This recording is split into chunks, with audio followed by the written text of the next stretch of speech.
The gavel fell, its sharp crack lost in the cavernous silence of the ornate courtroom. All eyes were on Thomas Bradock, a man whose expensive suit couldn't conceal the ugliness twisting his handsome features. He pointed a trembling manicured finger not at the opposing counsel, but at his own pregnant wife, Felicia.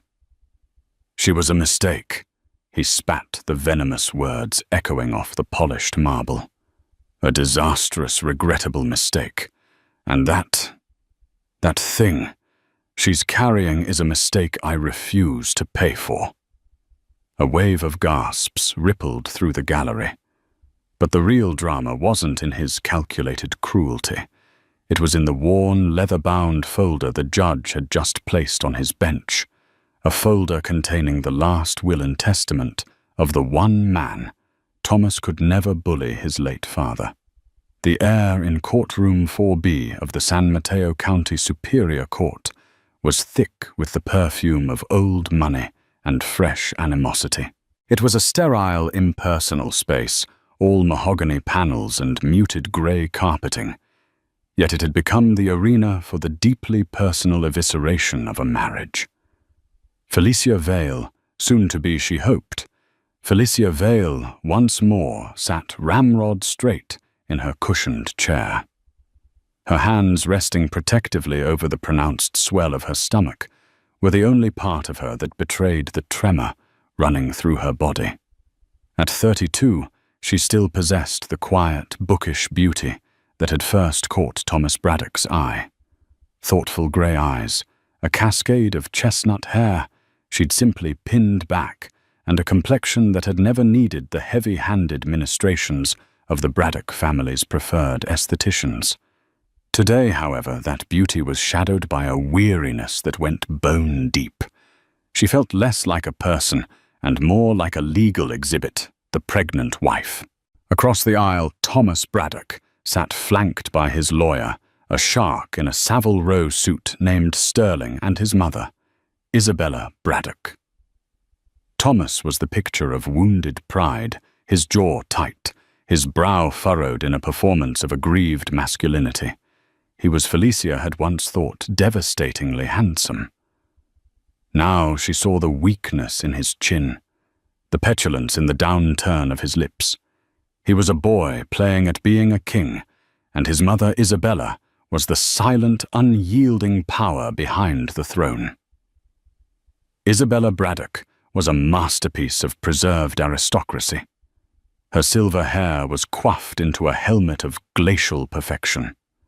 Her pearls were real, her Chanel suit was vintage, and her disdain was palpable. She hadn't looked at Felicia once, preferring to stare at the judge as if he were a tardy waiter. From the moment Thomas had brought Felicia home to the sprawling Bradock estate in Atherton, Isabella had treated her not as a future daughter-in-law, but as a hostile takeover bid. Felicia wasn't old money. Her father was a history professor, her mother a librarian. To the Bradocks, whose wealth stretched back to the railroad barons, Felicia was a curious little commoner, a temporary amusement for their heir. Mr. Bradock, Judge Albright, said, his voice a low gravel that commanded attention. He was a man in his 60s, with a weary face that had seen every flavor of human depravity. We are here to discuss the division of assets in your divorce proceedings. Let's try to maintain a certain level of decorum. Thomas's lawyer, Mr. Sterling, rose smoothly. Your Honor, my client's emotional state is merely a reflection of the deep betrayal he has suffered. He entered into this marriage in good faith, only to find Felicia's lawyer, a kind but firm woman named Maria Davies, cut him off. Objection, Your Honor. Counsel is testifying. The betrayal Mr. Sterling refers to is my client's discovery that the prenuptial agreement Mr. Bradock forced upon her was not only unconscionable, but deliberately misleading. The prenup. The infamous document Isabella had presented to Felicia a week before the wedding. It had been an ambush styled as a casual chat over tea in the solarium. "Just a formality, dear," Isabella had purred, sliding the thick document across the glass table. "A way to keep things tidy. We wouldn't want any misunderstandings down the line." Thomas had backed his mother, of course. "It's just how things are done, Ellie," he'd said, avoiding her eyes. "It doesn't mean anything." It had meant everything. It had stipulated that in the event of a divorce, Felicia would walk away with nothing. Not a penny of the Bradock fortune, no claim to their properties, not even alimony. At the time, blinded by love and a naive belief in their future, she had signed it. Now, with a child on the way, a Bradock heir, the document was a cudgel they were using to beat her into submission. They offered her a one-time payout of $50,000 and a non-disclosure agreement so restrictive it would essentially erase her from their history. The validity of the prenuptial agreement is what we are here to debate. Judge Albright stated, his gaze fixed on Thomas. "But your personal feelings about your wife are for the moment irrelevant." This seemed to be the wrong thing to say. Thomas, who had been simmering, suddenly boiled over. He stood up, knocking his chair back slightly. "Irrelevant," he scoffed, his voice rising. "She is the most relevant mistake I've ever made. I was trapped. My father was ill, he was fond of her for some reason, and I went along with it." He gestured wildly towards Felicia. "She's a gold digger, Your Honor. A clever little parasite who saw a meal ticket and latched on." Maria Davies was on her feet. "Your Honor, this is outrageous." But the judge simply raised a hand, silencing her. He was watching Thomas, his expression unreadable. And Thomas, emboldened by the attention, took a step forward. He locked eyes with Felicia, and the mask of the charming, carefree man she had married fell away completely, revealing the snarling, entitled creature beneath. "Do you know what she did?"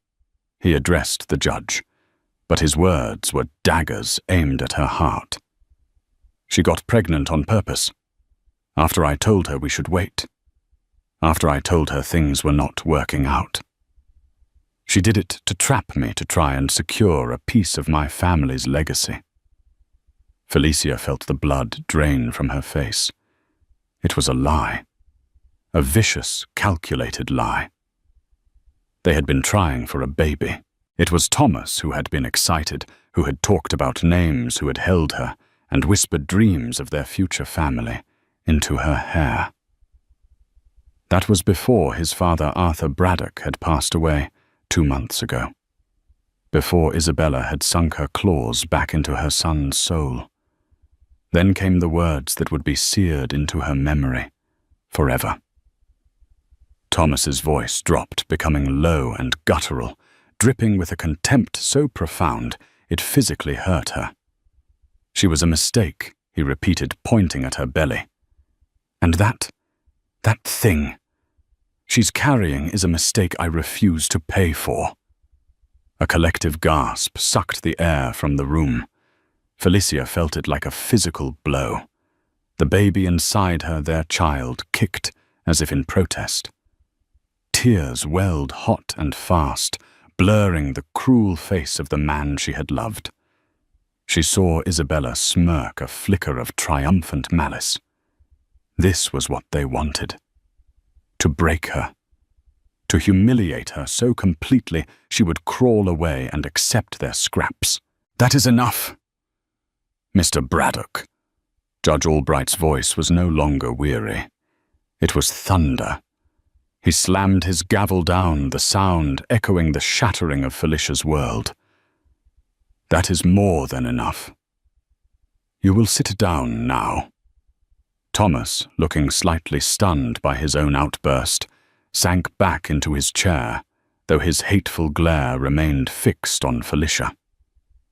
Judge Albright surveyed the scene, his eyes lingering on Felicia's tear-streaked face. then on Isabella's smug one. He took a deep, steadying breath and squared a stack of papers on his bench. "This court is in recess for 15 minutes, he announced. "However, before we break, a matter has been brought to my attention this morning by the executor of the late Arthur Bradock's estate." At the mention of his father, Thomas sat up straighter. A flicker of something confusion, perhaps apprehension, crossed his face. The judge picked up the worn, leather-bound folder. "It appears that Mr. Arthur Bradock's final will and testament, executed 1 month prior to his death, contains certain stipulations that have a direct and material bearing on the assets currently under discussion in this divorce. With the executor's permission, and given its relevance, I am unsealing it now." He opened the folder. The silence in the courtroom returned, but this time it was different. It was thick with confusion and a dawning electric tension. A will, Arthur's will, had been read weeks ago. It was simple, leaving everything to his only son Thomas, with a generous trust for Isabella. What was this? Felicia wiped her tears, her heart pounding a strange new rhythm. Arthur. Kind, gentle Arthur. He had been the only Bradock who had ever truly seen her, the only one who had ever been on her side. In his final months, as his illness worsened, he would often ask her to sit with him in the garden, away from the oppressive gloom of the mansion and the even more oppressive presence of his wife. They would talk for hours about history, about books, about her dreams for the future. He seemed to understand her in a way Thomas never had. "What is the meaning of this, Your Honor?" Mr. Sterling asked, his composure ruffled for the first time. "A new will. We were not informed, it would seem Mr. Sterling, the judge, said, peering over his spectacles at the document, that no one was." Arthur Bradock was a very thorough man. He cleared his throat, the sound unnaturally loud in the silent room, and began to read.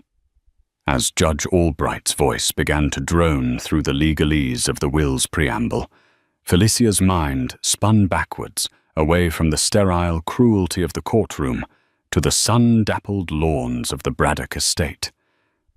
She remembered the first time she'd met Arthur Bradock. It was 1.5 years ago. Thomas had brought her to the family's annual summer gala, a lavish affair of champagne fountains and string quartets. She'd been terrified a simple librarian's daughter adrift in a sea of couture and condescension. Isabella had introduced her with a smile that didn't reach her eyes. Her tone making Felicia Vale sound like a quaint, unlisted company. Felicia had escaped to the rose garden, overwhelmed when she found a man in a tweed jacket, his back to her, carefully pruning a climbing rose. He turned, and his eyes, a startlingly clear blue, held a warmth that was entirely absent from the main party. This was Arthur Bradock.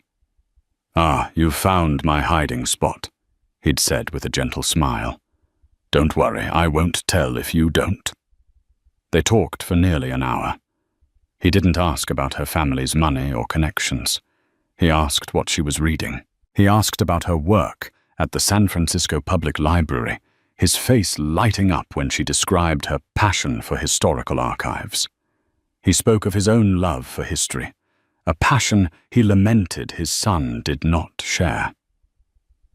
"Thomas sees history as a list of assets acquired," Arthur had said, with a sad, knowing sigh.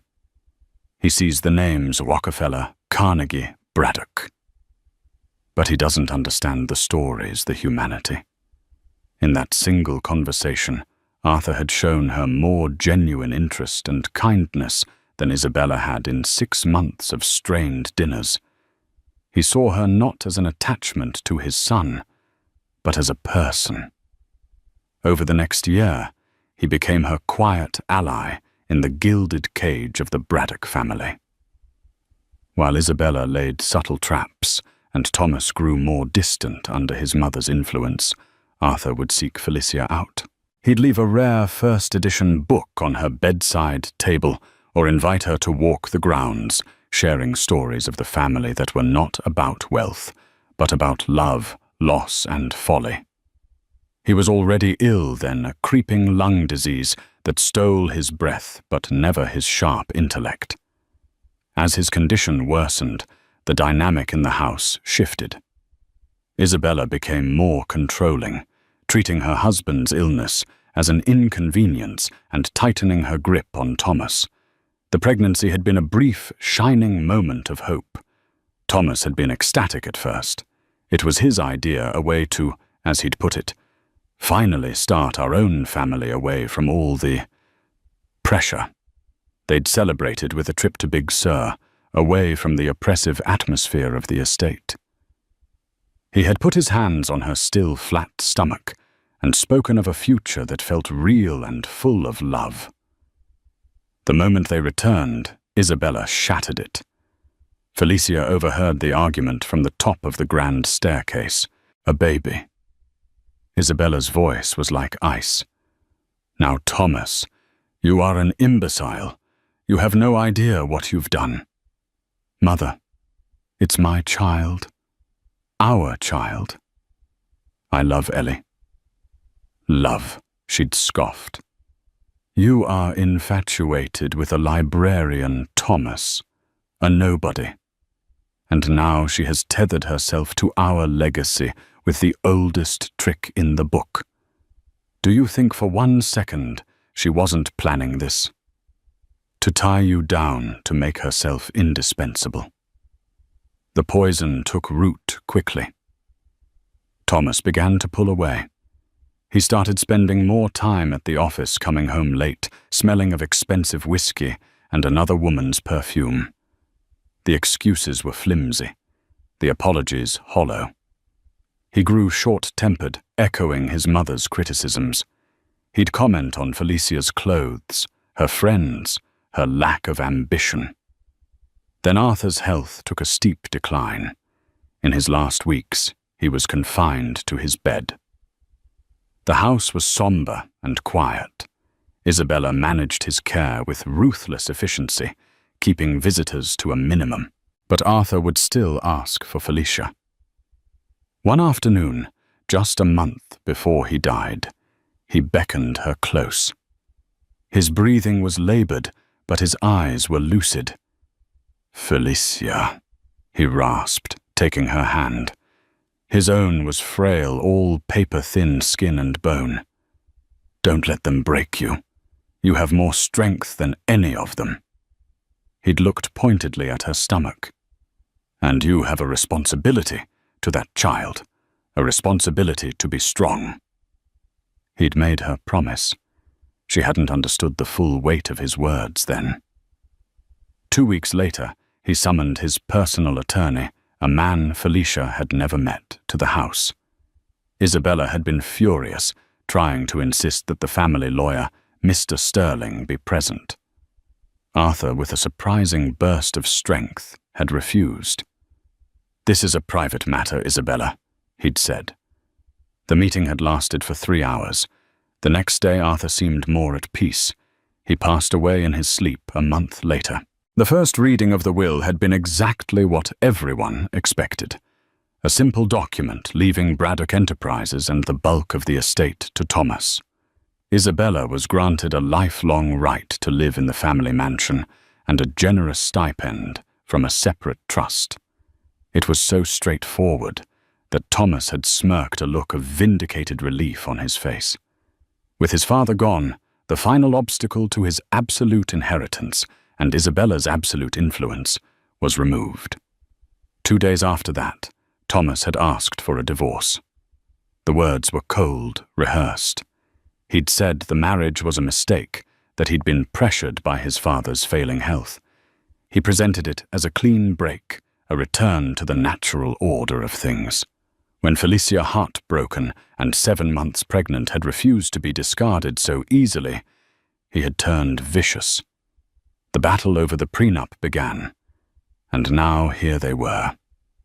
A sharp intake of breath from Mr. Sterling snapped Felicia back to the present. Judge Albright had finished with the preliminary sections of the will. His eyes scanned the room before continuing. "We now come to Article 4. The judge said, his voice dropping slightly, drawing every ounce of attention in the room. "Regarding the disposition of my primary asset, my controlling interest in Bradock Enterprises Incorporated." Thomas leaned forward, a smug look returning to his face. This was it, the confirmation of his kingdom. "I, Arthur Bradock," the judge read his voice, clear and deliberate, "being of sound mind and body, do hereby declare the following. My son Thomas Bradock has in recent months shown a lamentable lack of judgment and a character ill-suited to the stewardship of the company my grandfather built." A jolt went through the room. Thomas's face went from smug to slack-jawed shock. Isabella's carefully constructed composure cracked her mouth, falling open slightly.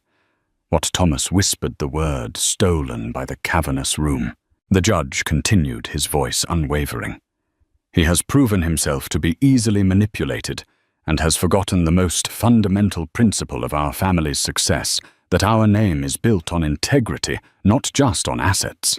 Therefore, I cannot in good conscience deliver the future of Bradock Enterprises into his hands." "This is insane," Sterling blurted out, rising to his feet. "Your Honor, my client's father was clearly not of sound mind. He was heavily medicated. He was certified of sound mind by 2 independent physicians the day this will was signed, Mr. Sterling. Their affidavits are attached," Judge Albright said coolly, not even looking up. "Now sit down." Sterling sank back into his chair, his face pale. The judge's eyes found Felicia's across the room. She held his gaze, her heart hammering against her ribs. He went on. "Therefore, I hereby bequeath my entire controlling share of Bradock Enterprises, representing 51% of the voting stock, not to my son, but to a trust. This trust shall be known as the Arthur Vale Bradock Legacy Trust." Vale. He had used her maiden name.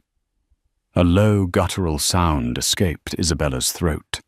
The judge continued reading the clause that would change everything. "The sole beneficiary of this trust is to be my first-born grandchild, the child currently carried by my daughter-in-law, Felicia Vale Bradock." The courtroom devolved into a cacophony of frantic whispers. Thomas looked as if he'd been struck by lightning, his face a mask of disbelief and rage. He stared at Felicia's belly, not with contempt, but with a dawning, horrified awe. That mistake was now the majority shareholder of his entire inheritance. But Arthur Bradock wasn't finished. The final killing blow was yet to come. Judge Albright looked up from the document, his gaze passing over Thomas and Isabella, before settling once more on Felicia. He read the last sentence of the article, his voice ringing with a profound posthumous finality.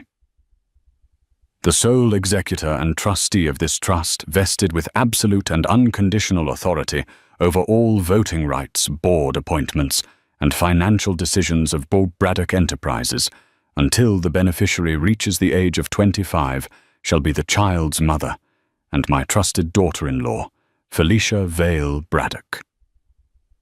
For a long moment, the world stopped. The frantic whispers died. The rustling of papers ceased. The only sound in courtroom 4B was the frantic, trapped beat of Felicia's own heart. She stared at Judge Albright, certain she had misheard, that the grief and stress had finally caused her to hallucinate. Sole executor and trustee. Absolute and unconditional authority. The words didn't compute. They were abstract alien concepts that didn't belong to her. Felicia Vale, the librarian, the spurned wife, the humiliated mother-to-be. Then the spell broke. A strangled cry tore from Isabella Bradock's throat. It was a sound of pure, undiluted fury, the cry of a queen who has just watched her castle crumble into dust. "No, it's a lie, a forgery!" she shrieked, lurching to her feet. Her mask of aristocratic control was gone, replaced by a visage of raw, twitching rage. That woman, that scheming little harlot, she manipulated him. She poisoned my husband against his own family.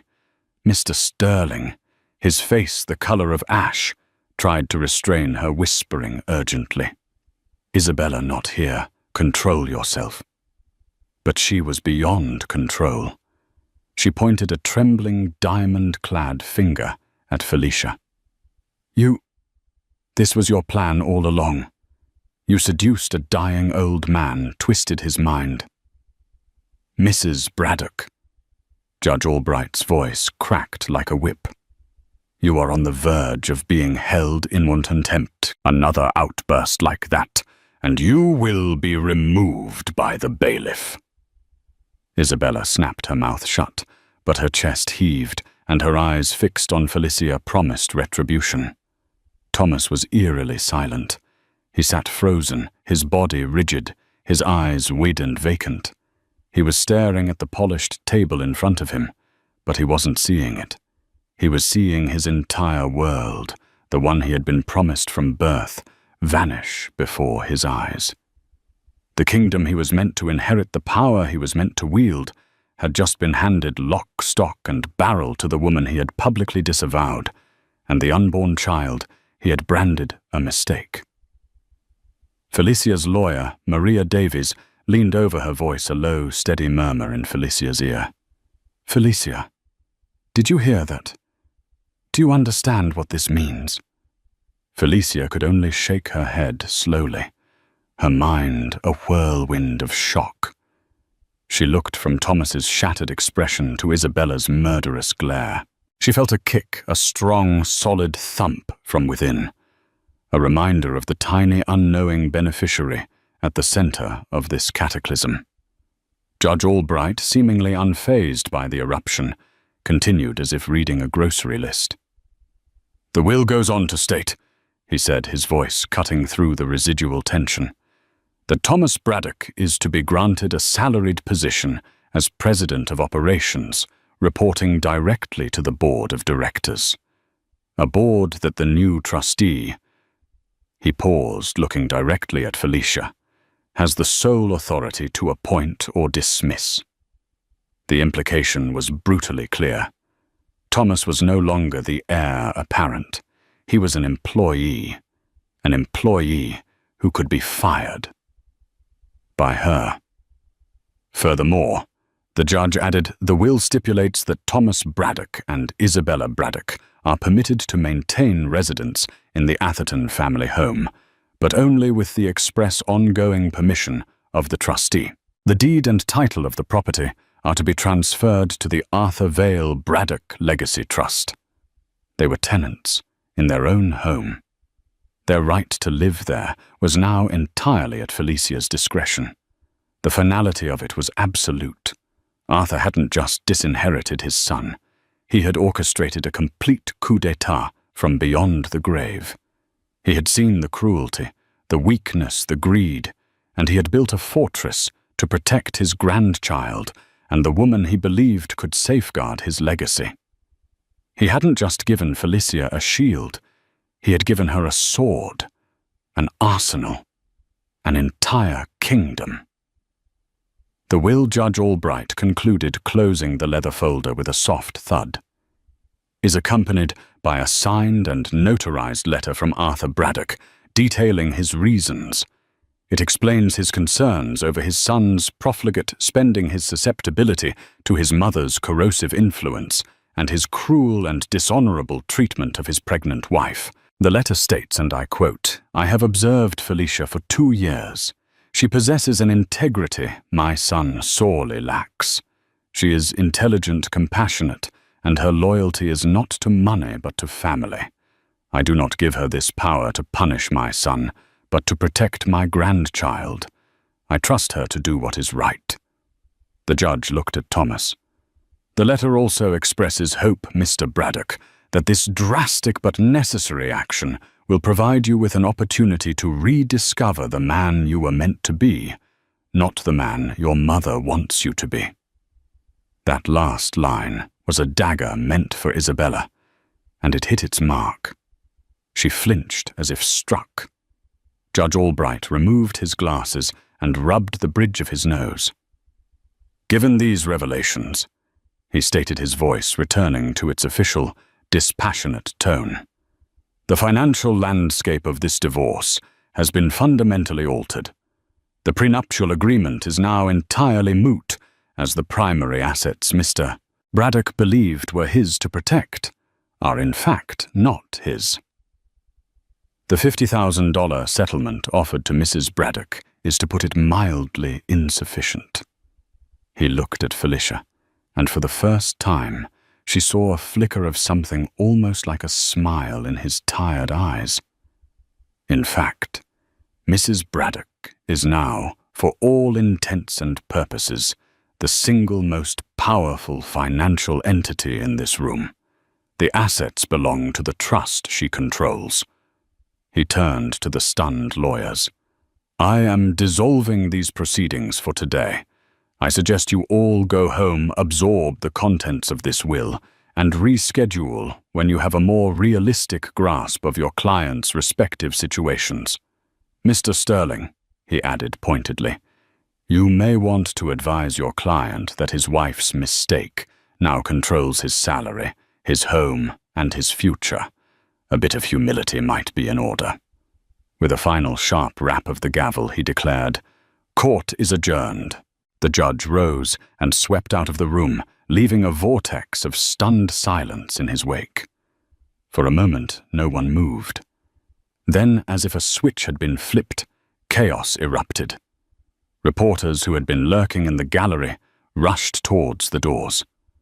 Sterling was frantically trying to speak to Thomas, who was still catatonic. Maria Davies was patting Felicia's shoulder, her face a mixture of shock and elation. Felicia slowly got to her feet, her legs unsteady. She felt dizzy, disconnected from her own body. Isabella was the first to move towards her, her face a terrifying mask of fury. She stalked across the aisle, her heels clicking like gunshots on the marble floor. "You will not get away with this," Isabella hissed, her voice low and venomous, close enough for Felicia to smell her cloyingly expensive perfume. "I will fight this. I will prove you are an unfit mother. I will drag your name through so much mud you'll drown in it. That baby will never see a penny." Before Felicia could react, a figure stepped between them. It was Thomas. His face was ashen, his eyes wild with a desperate, frantic energy. He looked from his mother to Felicia, then back again. "Mother, stop," he said, his voice hoarse. "Just stop." He then turned to Felicia. The contempt was gone, replaced by a raw, pleading panic. The man who not 20 minutes ago had called her and their child a mistake now looked at her as if she were a lifeline. "Ellie," he began, his voice cracking. He even reached a hand out as if to touch her arm before letting it fall. "Ellie, I didn't mean it. You have to believe me. I was angry. I was pressured." His eyes flickered towards his mother. "We can fix this, you and me. We can. We can stop the divorce. We can raise the baby together, in our house." The audacity of it was breathtaking. The whiplash of his transformation from tyrant to supplicant was so sudden it was nauseating. He wasn't apologizing for the cruelty. He was trying to reverse a transaction that had gone horribly wrong for him. He didn't see a wife he had wounded. He saw the new CEO of his life. Felicia looked at his desperate, pleading face. She looked at Isabella, who was watching them with narrowed, calculating eyes, her mind already plotting new strategies. And she felt nothing. Not love, not hate, not even anger anymore. Just a profound, chilling emptiness where her love for him used to be. She looked at his outstretched, trembling hand. Then she looked him directly in the eye, her own gaze clear and steady for the first time that day. Without a word, she turned and walked away, leaving her husband and his mother standing in the ruins of their fallen kingdom. Her lawyer Maria rushed to her side, and together they walked out of the courtroom. Not towards a miserable, uncertain future, but towards an empire Felicia had never asked for, but now, by the grace of a good man's final act, commanded. The days that followed the courtroom bombshell were a blur of surreal adjustments. Felicia didn't return to the small rented apartment she had secured as a refuge from her marriage. Maria Davies had insisted it wasn't secure enough. "You're not just a private citizen anymore, Felicia," she'd said, her tone urgent. "You are the head of a multi-billion-dollar corporation. There are protocols now." And so Felicia found herself in a gilded prison of a different sort, a penthouse suite at the Four Seasons paid for by the Arthur Vale Bradock Legacy Trust, with a round-the-clock security detail stationed in the hallway, lawyers, trust officers, and financial advisors. Men and women with sharp suits and even sharper minds. All remnants of Arthur's loyal inner circle paraded through her living room. They presented her with binders thick with financial reports, organizational charts, and legal obligations. They used terms like fiduciary duty, hostile takeover defenses, and quarterly earnings projections. At first, it was overwhelmingly intimidating. She was Felicia Vale, who found comfort in the Dewey Decimal System, not the Dow Jones Industrial Average. But as they spoke, she listened. She asked questions, simple ones at first, then more complex ones. And she discovered something surprising.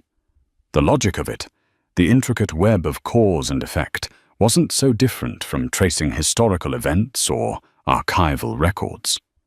It was a story just told in the language of numbers. More importantly, she was fueled by a powerful clarifying force, the memory of Arthur's words, "I trust her to do what is right," and the visceral, soul-crushing memory of Thomas's "that thing she's carrying is a mistake." One was a sacred trust, the other a declaration of war. She would honor the former by prevailing in the latter. Her phone rang incessantly. The calls were from Thomas. He left dozens of voicemails, each one more desperate than the last. They were a pathetic symphony of panicked apologies and self-serving promises. "Ellie, baby, please pick up. I'm so sorry. I've been such a fool. My mother, she gets in my head. But that's over now, I swear. I was just looking at the crib we ordered. Remember the one from that little shop in Carmel? It's all about us, Ellie. You, me, and our little boy. Or girl. It's all that matters. I told Sterling to fire his legal team. We don't need lawyers. We're a family. Just come home. Please, just come home, and we can figure this all out." She never answered. She never listened to a single message, twice. It was the desperate pleading of a man who had lost his wallet, not a husband who had broken his wife's heart. Isabella, for her part, had gone to ground. But it was a tactical silence, not a surrender. Maria's legal team reported that Isabella had hired a new, notoriously aggressive law firm, specializing in contesting wills. They were digging, searching for any doctor who would testify to Arthur's incompetence, any nurse who would claim Felicia had restricted access to him, any scrap of dirt they could find, to paint her as a manipulative usurper.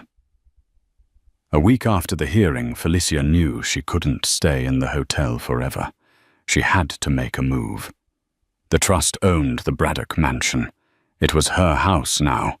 More importantly, it was her child's house. Arthur had not intended for his grandchild to be raised in exile. So she made a decision. She called Maria. "I'm going home," she said, her voice firm. Felicia is that wise. It's not about wisdom, Maria. It's about a clear message. The Queen is not in hiding. The return was as dramatic as she had intended. She didn't sneak in the back door. She arrived in a black town car, arranged by the trust, which swept up the long gravel driveway to the imposing facade of the Atherton mansion. As she stepped out of the car, the heavy front doors opened. Thomas stood there, his face a mixture of hope and terror. He had clearly been watching for her. He was dressed down in a cashmere sweater, an attempt to look soft, approachable. "Ellie." He breathed a relieved smile, touching his lips. "You're home." "I am," Felicia said, her tone cool and level. She walked past him into the cavernous marble-floored foyer. The air was still and smelled of lemon polish and lilies, just as it always had. "I've asked a moving company to clear out my old things from the guest wing. They will be delivering my new furniture for the nursery this afternoon." Thomas's smile faltered. "Of course, anything you want. I had Mrs. Albright air out the master suite for you. For us." Felicia stopped and turned to him. "Let's be very clear, Thomas. I am not here to reconcile. I am here because this is my home now. It belongs to the trust that I command. You and your mother are living here at my discretion." The words hung in the air, cold and hard. The color drained from Thomas's face. "My legal team," she continued, her voice devoid of emotion, "will be drawing up a tenancy at will agreement for you and Isabella. It will stipulate the terms of your continued residence. Furthermore, I am calling a board meeting for Bradock Enterprises for Monday morning. As president of operations, your attendance will be required. You'll be expected to present a full report on the company's current standing." She was no longer his wife. She was his landlord and his boss. The reality of it slammed into him, and his composure finally shattered. "Felicia, please," he begged, his voice cracking. "Don't do this. Don't be like this. This isn't you.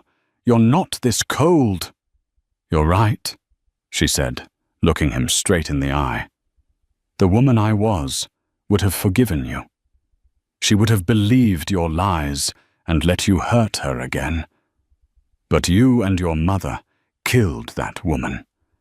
You stood in a court of law, and you killed her. So you'll have to get used to the woman who is left." Just then a sharp, imperious voice echoed from the top of the grand staircase. "What is the meaning of this intrusion?" Isabella stood there, wrapped in a silk dressing gown, her face a thunderous mask. Felicia didn't even grant her a full glance. "Hello, Isabella," she said, her voice carrying easily in the grand space. "I'm home. I trust your new lawyers have explained the situation to you. You're a guest here. Try not to forget it." She turned and began to walk towards the east wing, where Arthur's private study was located. It had been her sanctuary with him, and it would now be her command center. "You will regret this," Isabella shrieked from the landing. "I will see you on the street." Felicia paused, her back still to them. "No, you won't," she said without turning around.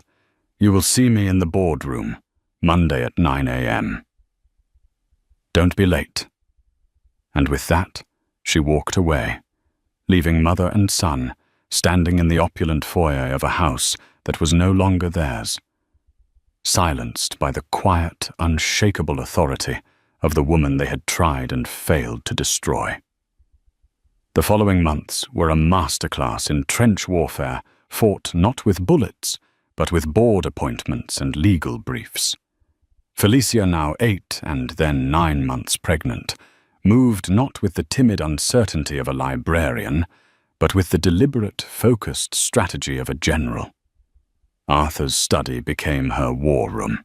Its rich, leather-bound books on military history and corporate biography now seemed less like a collection and more like a curated library of tactics left for her by a brilliant mentor.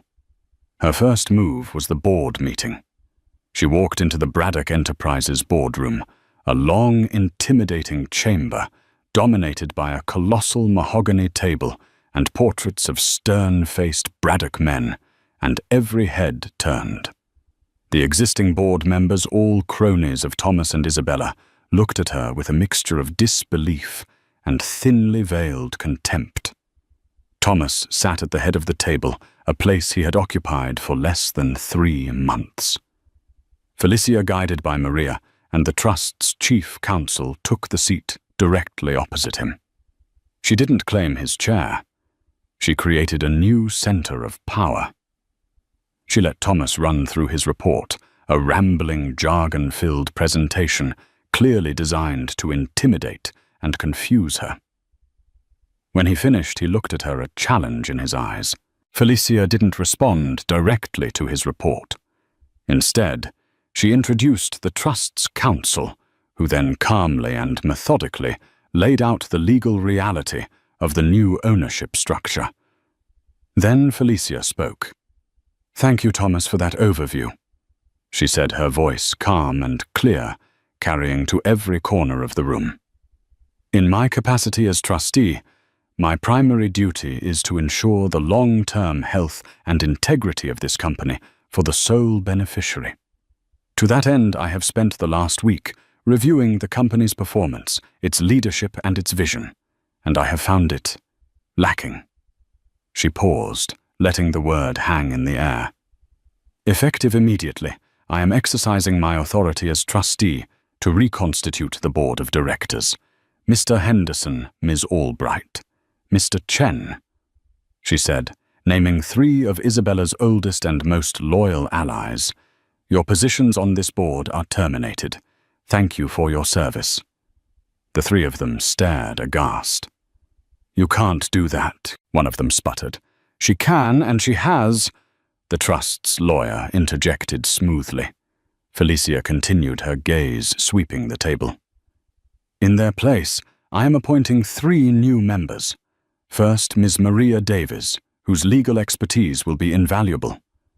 Second, Mr. Alistair Finch." She named Arthur's longtime, fiercely loyal financial advisor, a man Isabella had forced into retirement. And third, Dr. Lena Petrova, a leading expert in sustainable business ethics from Stanford University. Arthur Bradock often spoke of creating a legacy, not just a profit margin. We will honor that vision. It was a coup.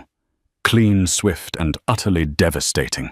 She had decapitated Isabella's power base within the company in less than 5 minutes. Thomas sat impotent, watching his allies pack their briefcases in stunned silence. He was still president, but he was now a president who answered to a board that was loyal to her. Life in the mansion was a silent, cold war. Felicia took over the master wing, while Thomas and Isabella were confined to the guest suites. They shared the same roof, passed each other in the long hallways like ghosts, and ate meals at different times to avoid contact. Isabella's attempts at psychological warfare, leaving old happy photos of her and Thomas out making loud, pitying phone calls about poor, confused Felicia, were met with a wall of serene, impenetrable silence. Thomas, meanwhile, swung wildly between pathetic attempts at reconciliation and sullen resentment. He'd leave a single rose on her desk one day, and the next he'd make a sarcastic comment about her playing CEO at the dinner table. Felicia ignored it all. Her focus was singular, the baby and the business. She found an unexpected strength in the routine. She'd wake early, walk the gardens as she had with Arthur, and then spend hours with Alistair Finch, the reappointed advisor. He would patiently walk her through balance sheets and investment portfolios, marveling at her quick grasp of complex ideas. "Your father-in-law was right about you," he said one afternoon. "You have a formidable mind, Mrs. Bradock. You see the whole chessboard." The one front where Isabella believed she could still win was the legal challenge to the will. Her lawyers filed motion after motion, claiming undue influence and testamentary incapacity. They deposed nurses, gardeners, and cooks, searching for any hint that Felicia had manipulated a dying man. The case was set to be heard by Judge Albright once again. Isabella was confident. She believed, found a star witness, a disgruntled former nurse, whom Isabella had paid handsomely to testify that Felicia had constantly bad-mouthed Thomas and Isabella to Arthur, poisoning his mind in his final days. The day before the hearing, Felicia was in the nursery putting the finishing touches on the room. It was painted a soft, gentle yellow, with a mural of a forest scene on one wall. As she stood there, her hands on her huge belly, feeling the strong, steady kicks of her child, she felt a profound sense of peace. She was ready for whatever came next. That evening, a courier delivered a small sealed package to her. It was from Arthur's personal attorney, the executor of the estate. The accompanying note was brief. "Arthur asked me to give this to you if Isabella ever formally contested the will. He called it insurance." Felicia's hands trembled slightly as she opened it. Inside was not a document, but a small, solid-state audio recorder and a single key. Confused, she pressed play. The voice that filled the silent room was Arthur's. It was weak, raspy, clearly recorded in his last weeks, but it was unmistakably him. "If you are hearing this, Felicia," the recording began, "it means Isabella is trying to undo my final wishes. I am not surprised. Her greed has always been her most defining trait. I want you and the court to know the truth." Arthur's recorded voice then detailed with painful clarity Isabella's emotional cruelty throughout their marriage, her constant manipulation of their son, and her open contempt for Felicia. He spoke of how Isabella had tried to bar Felicia from his room, how she had dismissed his doctors and tried to bring in her own specialists who would declare him incompetent.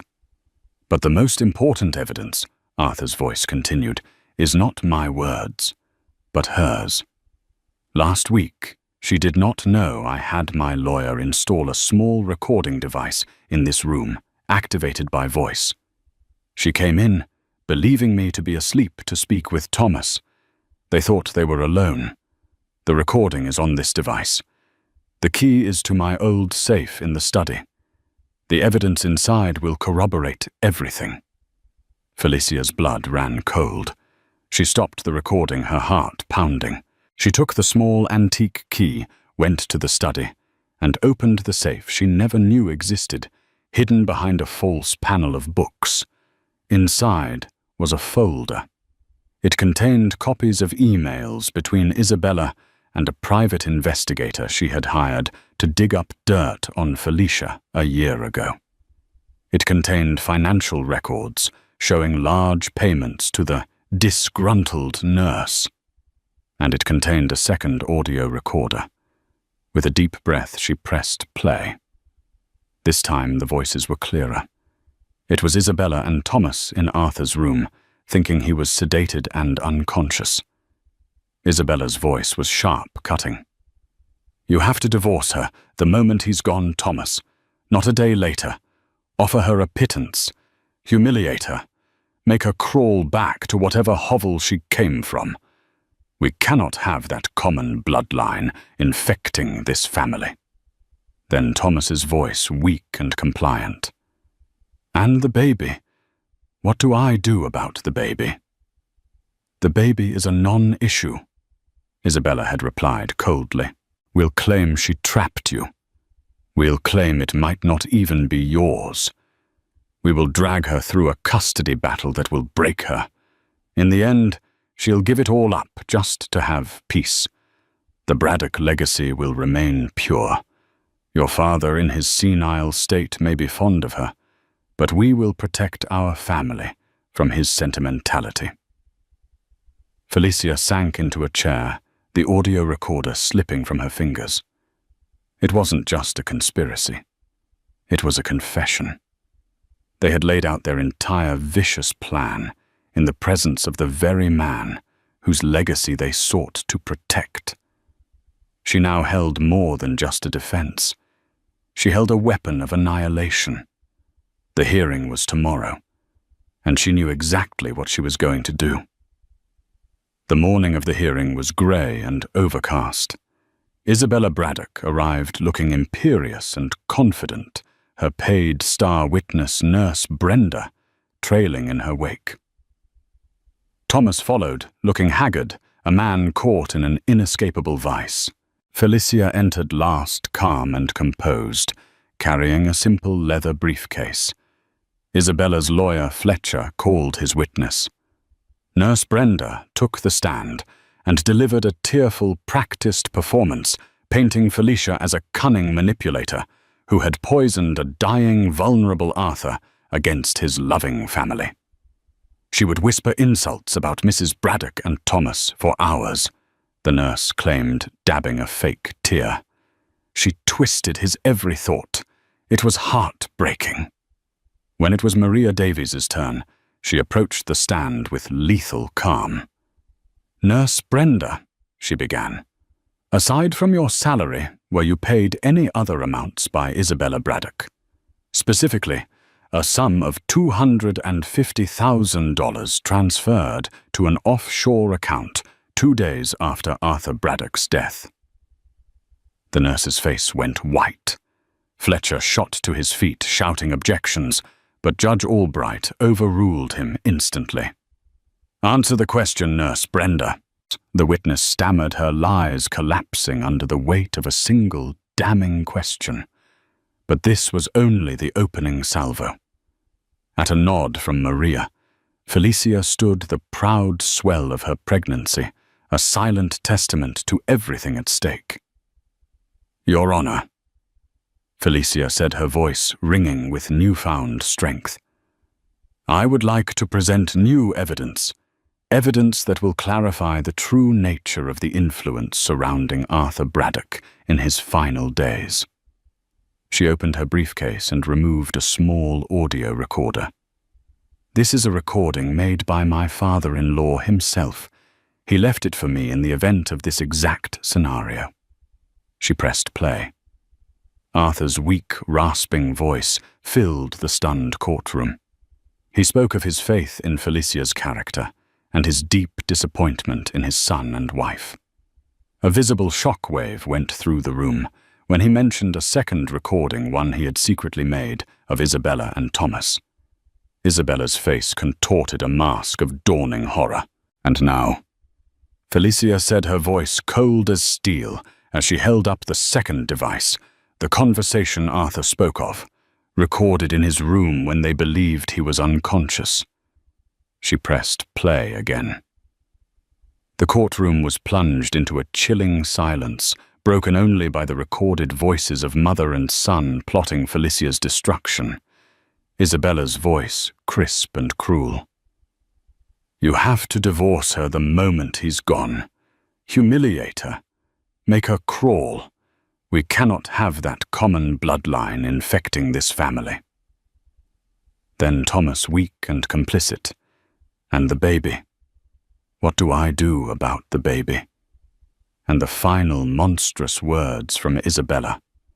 "The baby is a non-issue. We'll claim it might not even be yours. We will drag her through a custody battle that will break her." The recording ended. The silence that followed was absolute and condemning. Isabella was frozen in her chair, her face a grotesque tableau of public exposure and private ruin. Thomas had buried his face in his hands, his shoulders shaking with silent, racking sobs. His lawyer sat down, utterly defeated. Judge Albright stared at Isabella, his face a mask of cold fury. "Mrs. Bradock," he said, his voice dangerously quiet, "what you have just heard in your own words is a monstrous conspiracy to commit perjury and destroy an innocent woman. And you," he said, turning his glare on Thomas, "your cowardice is contemptible." He slammed his gavel, the sound like a gunshot. "The challenge to this will is dismissed with extreme prejudice. I am fining Mrs. Isabella Bradock $500,000 for malicious prosecution. And I am forwarding this audio evidence to the District Attorney's Office for investigation into potential criminal charges." His expression softened only when he looked at Felicia. "Mrs. Bradock, you have endured a trial by fire and proven your father-in-law's faith in you was not misplaced. You are free." It was over. Complete victory. As the court adjourned, Thomas finally lifted his head, his face ravaged by tears. He looked at Felicia, his eyes a bottomless well of self-loathing, knowing no words could ever bridge the chasm he had created. Felicia met his gaze not with triumph, but with a quiet, somber finality. She gave a single nod, an acknowledgement of the tragedy he had authored, then turned and walked out of the courtroom without a backward glance. 2 weeks later, Felicia gave birth to a healthy, beautiful baby boy. She named him Arthur. The day she brought him home, the mansion felt different. Isabella was gone, having retreated to await the results of the DA's investigation. Thomas remained a ghost in the guest wing. Felicia stood in the grand foyer, holding her tiny son. She looked up at the portrait of the first Arthur Bradock, then at the empty, faded space on the wall where Isabella's portrait used to hang. The house was no longer a cage or a battlefield. It was a sanctuary. It was home. Her son Arthur Vale Bradock cooed in his sleep, his tiny hand wrapped securely around her finger. He was not a mistake. He was a legacy. And she was his guardian. The past was a story of pain, but the future was hers to write. From courtroom humiliation to the head of an empire, Felicia Bradock's journey is a breathtaking saga of karmic justice. A husband's cruelty sparked his own downfall, but a father's final act of love provided the ultimate checkmate. She didn't just win her freedom, she inherited a fortune and proved that true power comes from character, not just a name. Millionaire bought a new mansion for his mistress, not knowing his pregnant wife was living in the basement. Have you ever heard a secret so shocking it makes your heart race and leaves you desperate to know every scandalous detail? That's exactly what happened when an eccentric millionaire purchased a brand new mansion as a gift for his glamorous mistress, blissfully unaware that his pregnant wife had already taken up residence in the cellar below. This twisted tale of betrayal, secrets, and ultimate redemption will leave you breathless, eager to uncover how one man's web of lies unravels in the most jaw-dropping way imaginable. Strap in for a wild ride, because what's hidden beneath the floorboards is far darker than anyone could have guessed. Leonard Leo Hathaway was the kind of man people whispered about over champagne flutes at high society galas. At just 38 years old, he had risen from a humble background in rural Idaho to become the CEO of the multi-million-dollar Hathaway Investments, with offices around the world. Handsome, sharp-witted, and relentlessly ambitious, Leo knew how to work a room. He wielded his success like a golden scepter, a testament to what grit and cunning could achieve. Though he was married to a beautiful woman named Kathleen, their union appeared to be more of a trophy partnership than a love match. She came from old money, her family name revered among society circles. Leo's early success had caught her eye. She'd been charmed by his passion and brilliance. Their wedding, lavish and well documented in magazines, made them the envy of the city. But behind the magazine covers and forced smiles, something was amiss. Kathleen, now 35, bore a quiet grace. She had studied art history at a prestigious university and dreamed of one day curating her own gallery. But her life took a turn when she married Leo. She became his ornament, following him on business trips, smiling for the cameras, and offering polite conversation at dinners filled with other corporate titans. She tried to maintain an image that everything was all right, though deep within, she felt more like a displaced bystander than an actual partner. Behind the closed doors of their sprawling penthouse in Seattle, tensions simmered. Leo, always glued to his phone, scheduling meetings with overseas clients and forging new deals, spent more time at the office than with Kathleen. On the rare evenings when they did dine together, the conversation was courteous yet hollow. At night, Kathleen would sometimes wake to an empty bed. He'd slip into the penthouse in the early morning hours, reeking of expensive scotch and a trace of perfume she didn't recognize. Still, Kathleen tried to ignore the warning signs. After all, appearances had to be kept. Her family's reputation mattered. When she suspected Leo of cheating, she pushed down the thought and forced a smile. Perhaps he truly had another late-night business meeting, or he'd been networking with wealthy investors. She reminded herself that mistrust could poison a marriage, and the consequences could be dire if this house of cards collapsed. Then, one morning, Kathleen discovered a smudge of lipstick on Leo's immaculate white shirt. It was the color of rubies, a shade she had never worn. Despite her best efforts to remain composed, anger flared inside her. She kept quiet until he returned from the shower, tie draped around his neck, eyes on his phone as usual. "Leo," she began calmly. "What's this?" She held up his shirt, the glaring smudge circled by her trembling finger. He paused, but only briefly, before launching into a well-rehearsed explanation. "A colleague spilled her drink on me last night," he said. "You know how it is at these high-end business receptions. Champagne, wine, and clumsy toasts." Kathleen's eyes narrowed, her jaw tightening. "That's lipstick, Leo, not wine," he shrugged. She apologized profusely. "I thought it was wine at first. Must have been some fancy lipstick that smudged off." Every fiber in Kathleen's body screamed at her to confront him, but his dismissive tone, combined with the knowledge that her family would be humiliated by a scandal, forced her into silence. She muttered, "Be more careful next time," and turned away. Kathleen was no fool. In her gut, she knew that Leo had a mistress. Even in the insulated world of high society, rumors were swirling. A young socialite by the name of Cassandra Mendez was said to accompany him to events. Kathleen was carefully left out of. She was rumored to be in her mid-20s, drop-dead gorgeous, and an up-and-coming interior designer. Friends hinted that Cassandra had designed a few of Hathaway Investments' offices free of charge, of course building her own portfolio by clinging to Leo's coattails. Meanwhile, Kathleen confided in her best friend from college, Sophia Russell. "Should I just walk away?" she asked over the phone one night, tears slipping down her cheeks. "Or should I confront him with what I know?" Sophia's voice was resolute.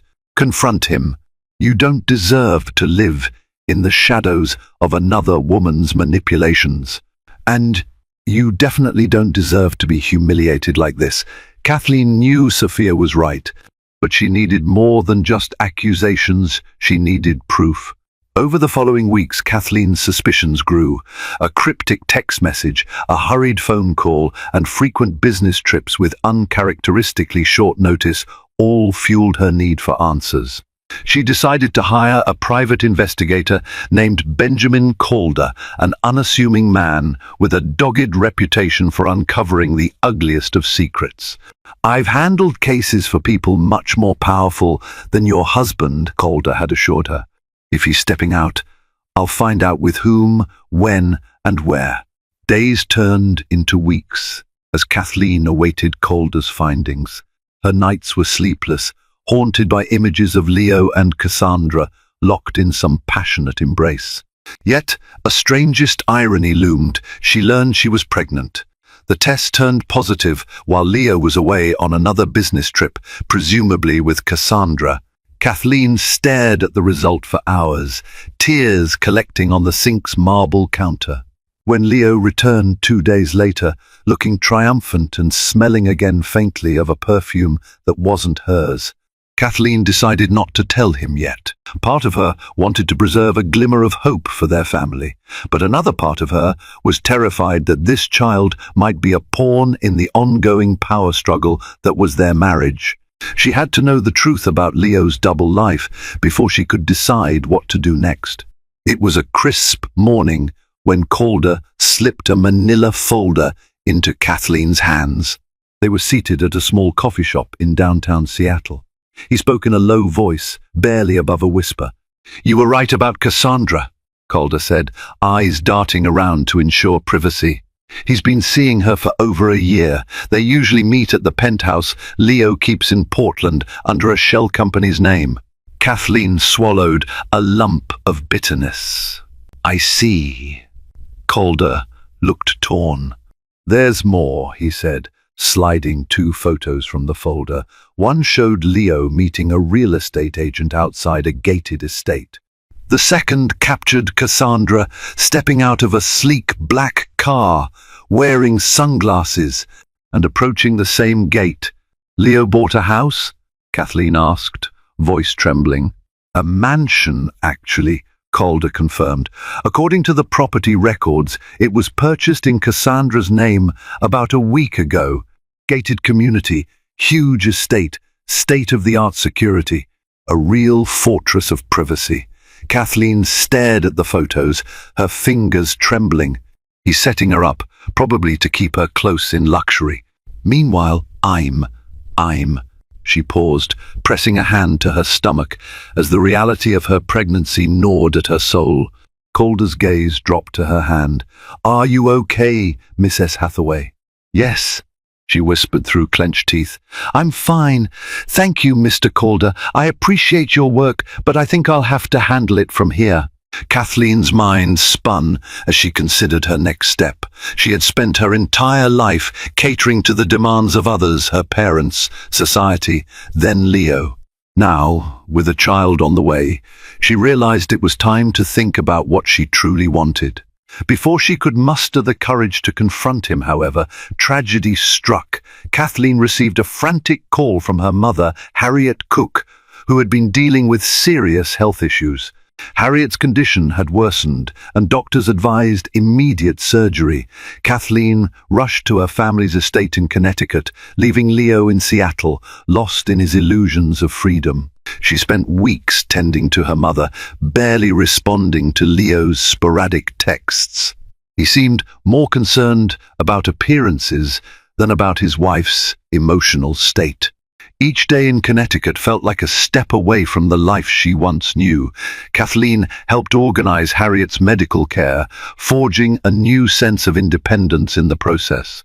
She secretly began looking for options that might allow her to lead a peaceful life, possibly away from Leo. However, Harriet's recovery was slow and draining, both financially and emotionally.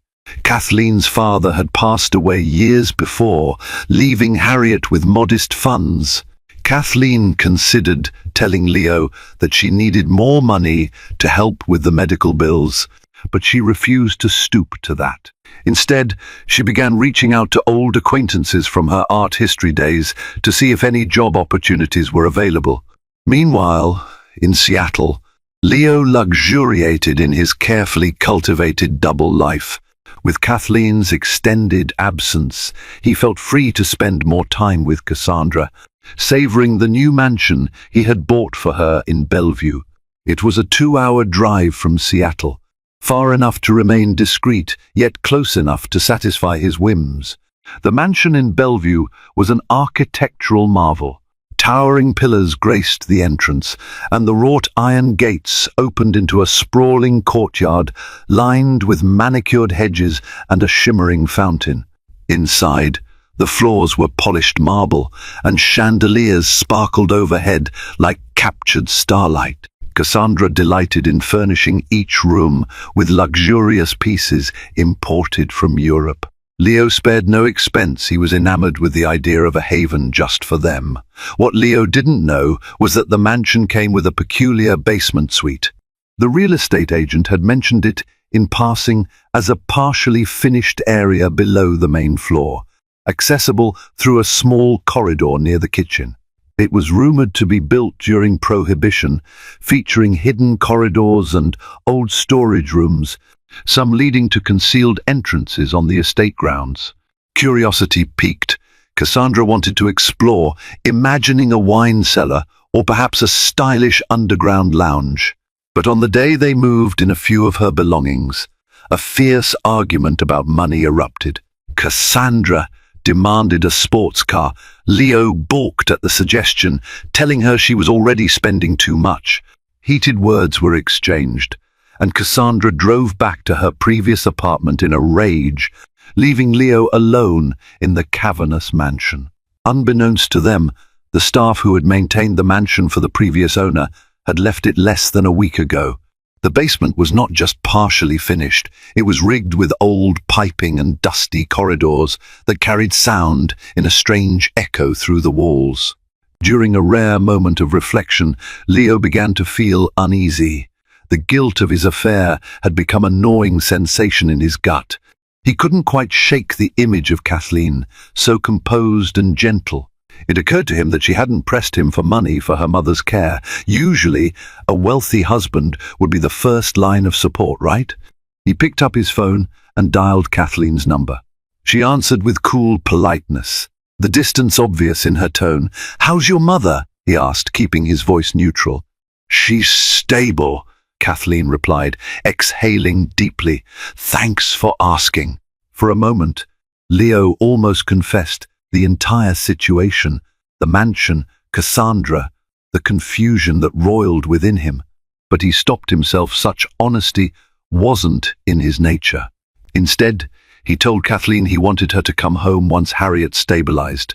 She said nothing of her pregnancy, unsure if the timing was right. When the call ended, Leo stared at his reflection in the window. Who had he become?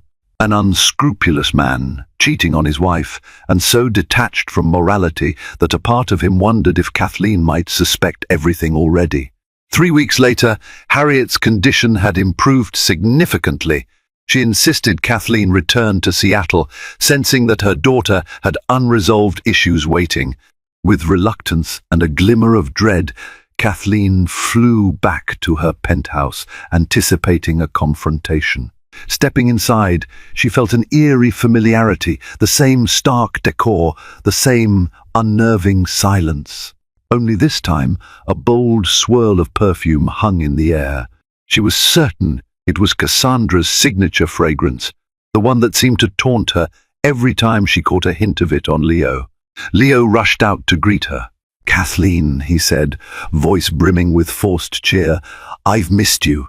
She gave him a perfunctory hug. "Missed you too," she lied, her stomach churning. They sat at the dining table, a feast of catered dishes laid out, each plate arranged with meticulous perfection. Kathleen picked at her food, stomach twisting, while Leo tried to regale her with stories of recent investment deals. Finally, she couldn't stand it any longer. "Are you seeing someone else?" she asked abruptly, meeting his gaze with steely determination. Leo seemed startled, his fork clattering onto the porcelain plate. "What? Why would you ask that?" "Because I know, Leo," she said, voice steady but cold. "I hired an investigator." His face paled. Kathleen, she raised a hand, silencing him. I don't want to hear your excuses. I just want to know where we stand. The room went silent. Eventually, Leo broke the tension with a stammered admission. Yes, he said, voice cracking slightly. There's someone else. But let me explain. She sighed, the weight of her pregnancy pressing on her mind. Go ahead. Leo confessed the affair, but painted it as a fleeting distraction, a mistake. He didn't mention the mansion. He didn't mention Cassandra's name. He tried to save face, pleading that he had never meant to hurt Kathleen. They argued for what felt like hours, tears and accusations flying like sparks in a room filled with explosive tension. Finally, Kathleen rose to her feet, trembling. I'm pregnant, Leo, she whispered, voice shaking. Before you ask, it's yours. Leo's eyes widened. 1,000 emotions flickered across his face, fear, guilt, and perhaps a trace of hope. We can fix this, he insisted, stepping toward her. This doesn't have to be the end. Kathleen held up her hand again, tears brimming in her eyes. I'm not sure yet. She walked out, leaving him in the echoing silence of the penthouse. The next morning, Leo realized that half measures wouldn't salvage his marriage. He decided to come clean about the mansion. But when he attempted to call Kathleen, his calls went straight to voicemail. Panicked, he tried to find her at her favorite cafe, but she wasn't there. He even tried calling Harriet's estate in Connecticut, where the housekeeper said Kathleen wasn't visiting. Later that afternoon, Cassandra called, demanding that Leo visit her at their house. A chill ran down his spine as he realized the house was in her name. If Kathleen found out about it through legal channels, all his financial manipulations might be laid bare. Feeling a sense of dread, he promised Cassandra he'd be over that evening. Unbeknownst to him, Kathleen had already discovered the mansion's existence through Calder's updated investigation. Furious and emboldened, she resolved to gather more information.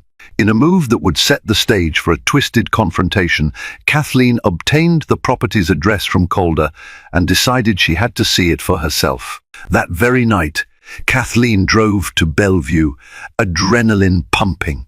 The gates to the estate were closed, but in a stroke of dramatic irony, they malfunctioned just as she arrived, allowing her to slip in behind a delivery truck without the security cameras catching a clear shot of her license plate. Cassandra had left earlier to meet a friend, leaving the mansion empty. Lights glowed in a few upstairs windows. Kathleen, overwhelmed by the scale of the place, quietly parked her car behind a line of hedges. She slipped inside through a side door that appeared to have been left unlocked, perhaps by a careless maintenance worker. Her heart pounded as she wandered the corridors, hushed and grand, the marble floors reflecting her tense figure. She had no plan but to gather enough evidence to confirm that Leo had bought this palatial estate under Cassandra's name. The anger swelling in her chest guided her every step. Eventually, she found a staircase leading down. Remembering the property's rumored secret basement, she followed the winding passage, the air growing colder with every step. The basement was a maze of forgotten rooms, some lit by a single flickering bulb, others swallowed entirely by darkness. Sprawled across one wall was a cluster of dusty boxes and old furniture. Then Kathleen spotted a room that looked recently used. It had a small bed, a makeshift dresser, and a mirror leaning against the wall. A few leftover food wrappers lay crumpled on a table. Her eyes darted around, noticing a space heater plugged into a wall socket. Had someone been living here? With growing unease, she pushed open another door. This one led into a smaller, hidden corridor that opened into a tidy storage space. Stunned, she realized it had been converted into a small living area, complete with a sink, microwave, and even a small fridge. 1,000 questions bombarded her mind. Who on earth was living in the basement of the mansion Leo had gifted to his mistress?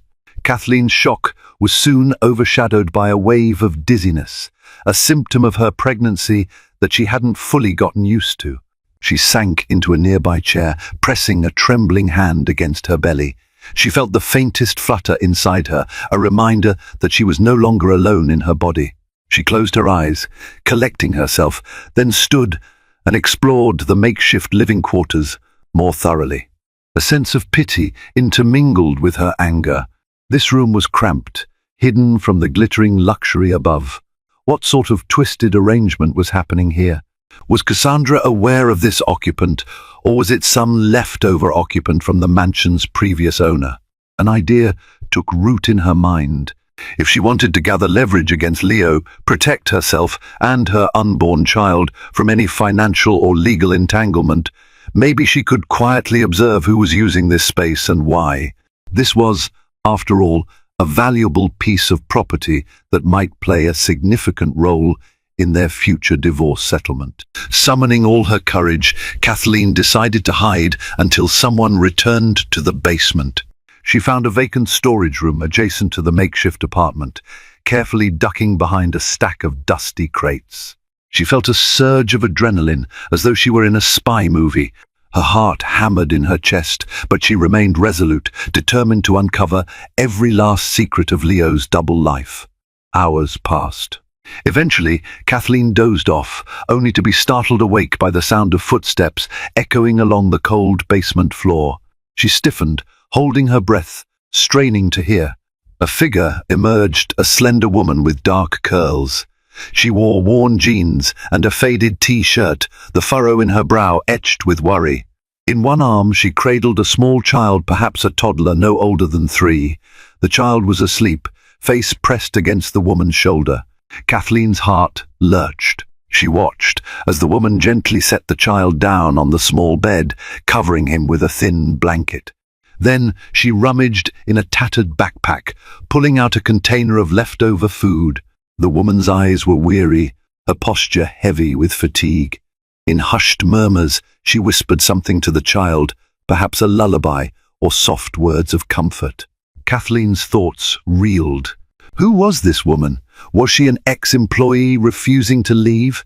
Had Leo promised her something and reneged? Impulsively, Kathleen edged closer, her curiosity overpowering her caution. As she moved, a crate shifted beneath her foot with a scraping sound. The woman jerked up, eyes darting around the room in alarm. "Hello?" the woman called out, voice trembling. Kathleen's throat felt dry. She slowly emerged from behind the crates, hands raised in a gesture of peace. "I'm sorry," she whispered, voice shaking. "I didn't mean to frighten you." The woman's eyes flashed with fear. "Who are you? What are you doing here?" Kathleen swallowed hard. "My name is Kathleen. My husband bought this house," she managed, her voice thick with conflicting emotions. "I found my way down here. I was just looking for answers." A shadow of confusion crossed the woman's face. Is your husband Mr. Hathaway?" Kathleen's eyes widened. "Yes. You know him?" The woman exhaled shakily, hugging her arms around herself. "He gave me money a while back, told me I could stay here until I got back on my feet. Said it was a caretaker's quarters." The child stirred slightly, but didn't wake. Kathleen stared at the woman, trying to piece everything together. Leo had not mentioned anything about a caretaker. He'd purchased this place for Cassandra, as far as she knew, yet there was a woman and a toddler living in the basement. "Why haven't you gone anywhere else?" Kathleen asked softly. She glanced at the sleeping child. "I have nowhere else to go. My name is Elena. My son, Jamie, he needs medical treatment. Mr. Hathaway helped us a bit. I lost my job and my landlord evicted me. I've been trying to save money for Jamie's therapy sessions. I don't have family here." Kathleen's anger grew, though not at Elena. Leo's manipulations were more extensive than she could have imagined. He was playing caretaker to another desperate soul, all while ignoring his own wife. I see," Kathleen managed, pressing a hand to her belly. She felt a fresh wave of nausea, not from the pregnancy this time, but from the disgust swirling inside her. Suddenly, the sound of a door slamming upstairs jolted them both. Male voices echoed down the hallway, accompanied by a woman's angry retort. Recognizing Leo's voice, Kathleen's heart seized. She gestured for Elena to remain quiet. "Don't talk," Kathleen whispered. "I'll see what's happening." She slipped out of the makeshift apartment, quietly walking along the dark corridor. At the foot of the main staircase, she pressed herself flat against the wall, listening. "Leo, you can't just throw money at me and expect me to shut up." Cassandra's voice rang out, trembling with anger. "We had an agreement. If you're backing out, I'm walking." Leo's reply was hushed, but frustration laced his words. "We'll talk about this calmly. I told you, things have changed. I can't give you what you're demanding right now." Cassandra let out a sarcastic laugh. "Changed, huh? You mean because your wife is back in town? Because your precious image might be at risk if she finds out you bought a mansion for me?" Kathleen's blood boiled. So Cassandra did know about the property, obviously, but did she know about Elena? Did she care that a young mother and child were living below her feet? "You have to trust me," Leo insisted. "I can't handle this all at once. My wife is pregnant." "Pregnant?" Cassandra repeated, her tone laced with disbelief. "Unbelievable. So what, I'm supposed to just be your side dish forever? Don't you think I want a family, a stable life?" Their voices grew dimmer as they moved away from the staircase. Kathleen edged closer, careful not to make a sound. She caught sight of them through a gap in the banister, Cassandra's eyes brimming with tears. Leo's face contorted in guilt-ridden frustration. Kathleen's heart hammered. A swirl of conflicting emotions seized her: outrage at Leo, pity for Cassandra's illusions, and empathy for Elena's desperation. She finally saw Leo for who he truly was, a man spinning a web of lies to control the people around him. Her mind raced with possible outcomes. She could confront them now, unleashing her fury in a dramatic showdown. But that might only lead to more chaos. She could slip away and pretend she'd never been there, confronting Leo in private.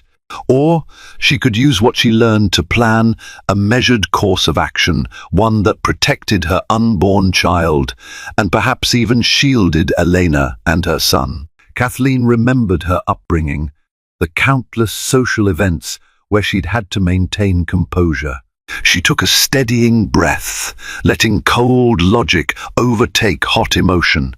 If she wanted to secure a future for herself and her child, she needed to be cunning. At last, she quietly retreated back to Elena. She found the young mother crouched near her son, eyes brimming with tears.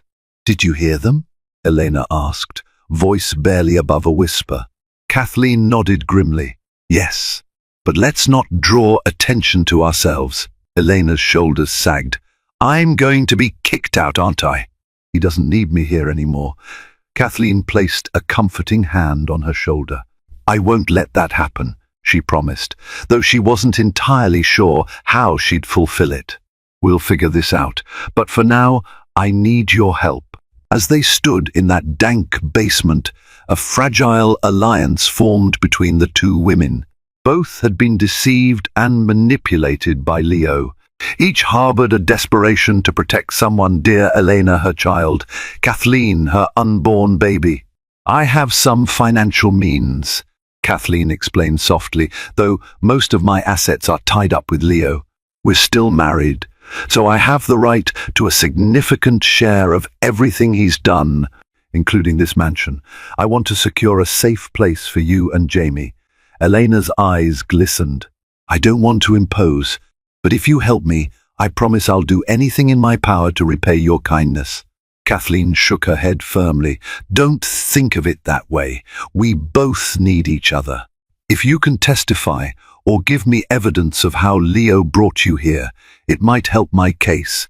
In return, I'll make sure you and Jamie aren't left out in the cold." Elena nodded, her expression resolute. I have messages from him, bank deposits, enough to prove he paid for me to stay here. Kathleen's mind flashed with possibilities. With Elena's testimony and the private investigator's findings, she might not only secure a favorable divorce settlement, but also ensure Leo couldn't hide his assets. A wave of relief washed over her, though overshadowed by the heartbreak of the betrayal she'd endured. "Stay here tonight," Kathleen advised. "I'll return in the morning with a plan. We have to be careful. If Leo suspects we're working together, he'll do everything he can to discredit us both." Elena swallowed hard, glancing at her sleeping son. "All right," she agreed. "Tomorrow." Early the next morning, Kathleen slipped out of the mansion, heart pounding with every step. She worried Leo or Cassandra might still be there, but the house was eerily silent. Once outside, she hurried to her car, adrenaline flooding her veins. She needed to talk to Benjamin Calder again, to gather every shred of evidence, meticulously. At the same time, she realized she needed a safe haven, someplace Leo wouldn't think to look for her if he discovered her plan. Rather than returning to the penthouse, she decided to check into a modest, discreet hotel. That same day, she booked an appointment with a top divorce attorney recommended by Sophia Russell. The attorney, Harry Lonsdale, an ironic coincidence of names, though she was not related to Kathleen's mother, was known for her fierce advocacy and unwavering moral compass. "This is quite the situation," Harry said calmly after reviewing Kathleen's story.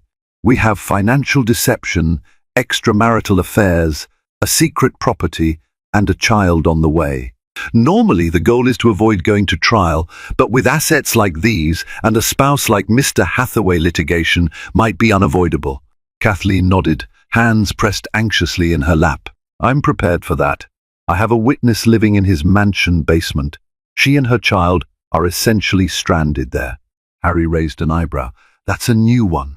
We'll need to document her testimony properly, get it notarized, and ensure her safety. Also, if you're pregnant, we can leverage that fact if it becomes a custody or spousal support issue." A wave of exhaustion washed over Kathleen. She realized this was only the beginning of an arduous legal battle. She thought of Elena and Jamie waiting anxiously in that cold, hidden basement. She couldn't abandon them, not when they were innocent victims of Leo's lies. Back at the penthouse, Leo woke to an empty bed and a string of missed calls from Cassandra. He was still reeling from the previous night's argument, trying to figure out how to salvage the relationship or at least manage the fallout. Part of him missed Kathleen. He'd never intended for his life to become so convoluted. As he sipped his morning coffee, an email from his financial advisor landed in his inbox, flagged urgent. He opened it, scanning the lines that indicated Kathleen had inquired about the financial statements for Hathaway Investments and was seeking a breakdown of personal assets. Alarm bells rang in his head. She was making moves, possibly preparing for a divorce. His phone buzzed. Cassandra's name flashed on the screen. With a resigned sigh, he answered. "Yes? Where are you?" she demanded, her voice cracking. "You left me alone last night." Leo groaned. "I couldn't stay. I had to think. Look, we need to approach this calmly." "Calmly?" Cassandra scoffed. "Your wife is pregnant. You bought me a mansion, but suddenly you're cautious about money. I'm not a toy you can toss aside when it's inconvenient." "I'm not tossing you aside," he insisted, though he sounded more tired than convincing. "Give me time to handle Kathleen. I'll make sure you're taken care of." Cassandra's response was cold. "Fine, but I won't wait forever." The line went dead. Leo set his phone down, head in his hands. His empire, professional and personal, was teetering. For the first time, a jolt of fear struck him. If Kathleen discovered the full extent of his deceit, he might lose more than just his reputation. He might lose his entire fortune.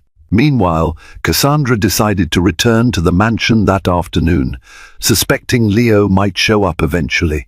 She wandered its grand halls, cursing under her breath at the silence. Gripped by curiosity, she decided to explore the basement, hoping to find some antique wine cellar or hidden gem she could boast about. Armed with her cell phone's flashlight, she descended the staircase, winding her way through the musty corridors. Faint scuff marks on the floor suggested recent activity. Eventually, she came across a small suite, a room with a bed and a child's toy. Cassandra's heart lurched. Her gaze fell upon Elena's backpack, the name Jamie sewn into the fabric. "What the?" Cassandra exclaimed, confusion and anger flaring.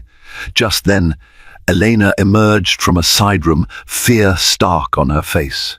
Cassandra's eyes widened. "Who are you?" she demanded, voice echoing in the cramped space. Elena felt her chest tighten. She clutched Jamie's hand, pulling him behind her protectively. I live here," she managed, voice quivering. Cassandra's jaw dropped. "You live here? But this is my house. Leo bought it for me." Terror swirled in Elena's mind. She recalled Kathleen's words, the need for caution. "Mr. Hathaway gave me permission to stay," she stammered. He said I could for as long as I needed." Cassandra's lip curled into a sneer. "You're squatting in my basement. Are you blackmailing Leo?" Elena shook her head vehemently. "No, he helped me when I had nowhere to go." A wave of possessive fury coursed through Cassandra. She marched up to Elena, towering over her. "Listen, you need to get out. Now, I'm the one he cares about, not you, not your kid." Tears sprang to Elena's eyes, but she squeezed Jamie's hand, stepping back. "I don't want any trouble," she said, voice cracking. "I'll leave, just give me some time." Cassandra eyed the frightened child, her expression momentarily flickering with discomfort, but her anger quickly rekindled. "You have until tomorrow," she hissed. "After that, I'm calling the police." When Cassandra stormed upstairs, Elena frantically dialed Kathleen. She had saved Kathleen's number on a scrap of paper, nearly trembling as she keyed it into her phone. Her voice spilled out in a tearful rush when Kathleen answered. "She found me," Elena whispered, her voice shaking. "She wants me out tomorrow. I don't know what to do." Kathleen's blood ran cold. She was sitting in a quiet corner of the hotel lobby, nursing a cup of tea. "Where are you now?" "In the basement with Jamie," Elena sobbed. "He doesn't understand what's happening. That woman, she threatened to call the police on us." Kathleen took a deep breath, forcing composure. "Calm down. Don't do anything rash. I'll come by with my attorney later. We'll figure out a way to keep you safe, I promise." Elena sniffled, voice trembling. "Okay, I'll wait." "Stay out of sight until then," Kathleen advised, her heart aching for this vulnerable mother and child. A few hours later, Kathleen arrived at the mansion with Harry Lonsdale by her side. The attorney, professional and unsmiling, carried a slim briefcase under her arm. They managed to enter the estate grounds after a brief conversation with the security guard, who recognized Kathleen's last name from the property records. In the foyer, they were met by Cassandra, who stood with arms crossed and fury simmering in her eyes. "You brought your lawyer?" she spat, glaring at Kathleen. "Yes," Kathleen replied calmly. "Is Leo here?" Cassandra snorted. "He's not, but he'll be here soon, I'm sure." Harry stepped forward, voice crisp. "Miss Mendez, we understand there's a young woman and child residing in the basement. My client has a vested interest in all occupants of this property. We're here to ensure their safety." Cassandra waved a dismissive hand. "That woman was never supposed to be here. She's trespassing. Leo might have let her stay before, but that arrangement is over." Kathleen exchanged a knowing look with Harry. "Well, until we get clarity on the property's ownership, no one is being evicted." Cassandra's anger flared. "Ownership? The deed is in my name. That means I can do whatever I want with my house." Harry smiled coolly. "Ah, but the funds used to purchase this property are in question. My client's husband, Mr. Hathaway, may have funneled community property funds to secure this purchase. Under Washington's community property laws, any asset acquired during the marriage could be considered joint property. This matter will be decided in a court of law, not by you. Cassandra's face drained of color, the magnitude of the situation dawning on her. Kathleen felt a spark of triumph, though she kept it hidden behind her calm facade. At that moment, the front door swung open. Leo entered, breathless, his eyes darting between Cassandra, Kathleen, and Harry. "What the hell is going on?" he demanded, voice sharp. Kathleen lifted her chin. "We're settling matters, Leo. Your mistress here threatened to evict a woman and her child from the basement." "Basement?" Leo repeated, confused. But then his eyes widened as he remembered Elena. "Look, that arrangement was temporary. I was just helping her until she could find her footing." Cassandra scoffed. "You call it help? She's living in my house." Harry cleared her throat. "Mr. Hathaway, unless you want a swift legal injunction, I suggest you allow Miss Elena and her child to remain here for the time being. Any forced eviction could be seen as wrongful, given the potential co-ownership of this property." Leo's mind raced, trying to piece it all together. He turned to Cassandra, who was glaring at him as though betrayed. "I was trying to do a good deed," he muttered defensively. Kathleen had heard enough. She stepped forward, her voice trembling with a mix of anger and heartbreak. "You lied to me, to Cassandra, and even to Elena. You've spun so many stories that not even you can keep them straight anymore. Well, I'm putting a stop to it." She raised her chin, tears bright in her eyes. "I'm filing for divorce." Leo's face went ashen. "Kathleen, please." Her gaze flickered to Cassandra. "Enjoy the mansion, because if the court rules in my favor, you won't be staying here long." Chaos erupted. Cassandra cried out in fury, accusing Leo of lying to her. Leo tried to calm her while also pleading with Kathleen for a chance to fix things. Harry watched with professional detachment, quietly making notes about Leo's frantic denials. In the turmoil, Elena emerged from the basement holding Jamie, who clung to her neck, eyes wide with fright. The sight of the toddler's confusion momentarily silenced everyone. Cassandra's anger ebbed, replaced by discomfort, while Kathleen's heart clenched. Leo, seeing the child, frowned. "Elena, you should stay downstairs until this is resolved." Elena bristled. "You think I want to be here, in the middle of your lies and screaming matches?" Cassandra's voice trembled with venom. "You can't stay. I won't have you squatting here." With a trembling sigh, Kathleen stepped forward. "Elena, you don't have to live like this anymore," she said gently. "Pack your things. You can stay at my hotel for now. I'll make sure Jamie gets the help he needs." Elena's eyes filled with tears. She nodded, relief flooding her features. Leo opened his mouth to protest, but found no words.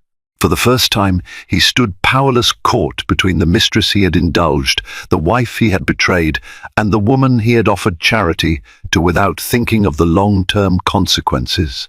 After escorting Elena and Jamie to her car, Kathleen and Harry drove them to the discreet hotel. She booked a separate room for them, reassuring Elena that this arrangement was temporary, only until they could secure something more stable. Once Elena and Jamie were settled, Kathleen and Harry sat down in the lobby to discuss next steps. Harry explained that with the evidence from the private investigator, plus Elena's testimony and any paper trail leading to the mansion's purchase, Kathleen had a strong position. "What about the baby?" Kathleen asked softly, gently resting a hand on her stomach. She was nearing the end of her first trimester, and stress consumed her every waking moment. "Your pregnancy strengthens your claim for spousal support," Harry noted, "but more importantly, it shows you have a stake in the future. If Leo tries to hide assets or shift blame, we can argue that he's endangering the well-being of his unborn child." A pang of sorrow tinged Kathleen's resolve. She had once loved Leo, or at least the version of him she believed in, but the man behind the facade had proven unworthy of her devotion. Back at the mansion, Cassandra paced through the empty rooms, seething with resentment. She had banked on Leo's promises, his wealth, his status to secure her own future. Now the rug had been pulled out from under her. If the courts deemed the mansion community property, Cassandra could lose everything. Leo found her in the living room, arms folded and gaze fixed on a painting she had chosen for the wall. "This is all your fault," she spat, voice low. "You lied to me from the start." He sighed, running a hand through his hair. "I didn't lie. I just withheld some details." Cassandra snorted. "About your wife, your kid, that woman in the basement. Face it, Leo, you lie to get what you want." Feeling cornered, Leo's temper flared. "You knew what you were getting into. Don't act innocent. You wanted the lavish lifestyle, the fancy home." Cassandra's eyes welled with tears, a mix of anger and heartbreak. "Don't turn this on me," she whispered. "I might have been okay being the other woman, but I never signed up for a labyrinth of secrets." For the first time, Cassandra realized she might have made a catastrophic mistake. To her own shock, she found herself sympathizing with Kathleen. As much as she despised the woman, Cassandra couldn't deny they were both victims of Leo's manipulations in different ways. Over the next few days, Kathleen arranged for Elena and Jamie to meet with a social worker, ensuring Jamie could continue his therapy. She also discovered a private preschool willing to provide a scholarship for Jamie once he was old enough, thanks to her family's philanthropic connections. Slowly, as they navigated the complicated legal process, Kathleen and Elena formed a genuine bond. They spent time in the hotel's small lounge, sipping tea while Jamie played on the rug nearby. Kathleen opened up about her pregnancy, her fears of raising a child alone, and her determination to break free from Leo's control. Elena, too, shared her story. She had been an administrative assistant at one of Leo's smaller firms, Hathaway Solutions. After missing work due to her son's medical appointments, she'd been let go. Leo, hearing about her plight, had offered a temporary arrangement. Desperate, Elena had taken the offer. "I never intended to be a burden," Elena said one afternoon, tears misting her eyes. "But I wanted to believe that someone powerful like him could help without strings attached. I guess I was wrong." Kathleen squeezed her hand. "You're not wrong to hope for kindness." But Leo's kindness was part of a larger web. "We'll get you out of it, I promise." As the divorce proceedings began, Leo scrambled to salvage his public image and finances. He hired his own lawyer, an aggressive man named Daniel Pierce, who specialized in high-stakes divorce cases. Pierce advised Leo to paint Kathleen as mentally unstable, claiming her pregnancy hormones made her prone to irrational decisions. When Kathleen heard about the tactic from Harry, she was incensed. "He's trying to question my sanity?" she exclaimed, outraged. "This is so low." Harry nodded grimly. "Unfortunately, it's a common strategy in cases like this. But don't worry, we'll counter with your spotless history, your mother's testimony, and your own stability. Also, Elena's testimony will show Leo's pattern of manipulative behavior." They prepared meticulously, gathering bank records, copies of text messages, property deeds, and affidavits. The day of the first court hearing arrived, tension thrumming through Kathleen's body like a discordant note. She steadied herself, remembering her unborn child's future depended on her courage. In the hushed courtroom, Kathleen sat on one side, Leo on the other. Their attorneys argued passionately before the judge.